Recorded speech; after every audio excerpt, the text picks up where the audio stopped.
L'Europe, c'est un continent d'où l'on vient, c'est là où je suis né. Les problématiques nous concernent tous. Moi, l'Europe, c'est très important. Déjà, je me considère française et encore plus européenne maintenant. Pour moi, l'Europe, je ne vais pas vous mentir que c'est plutôt vague en fait. Moi, je sens plus d'abord français et en plus même francilien même dans la France en fait.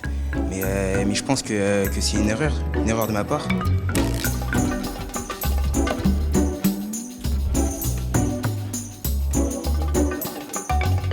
Pour moi, l'avenir de l'Europe et au sens plus large la force de la nation, c'est justement de se tourner vers des politiques sociales beaucoup plus unifiées.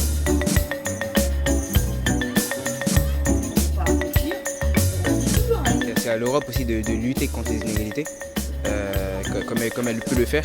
Ensuite, sur des projets de loi, comme celui des quotas dans les conseils d'administration. On a vraiment un point de vue qui varie en fait en fonction de notre âge. Comme c'est vraiment axé sur la guerre, sur vraiment la paix, nous c'est un peu éloigné, c'est pas vraiment notre génération. Donc on aurait voulu des réponses plus actuelles. Monsieur Bartolone, vous qui avez grandi en Seine-Saint-Denis, vous savez peut-être que les jeunes d'ici sont victimes de discrimination à l'embauche. Ne pensez-vous pas que l'uniformisation recherchée par l'Europe ne va pas renforcer ces inégalités ?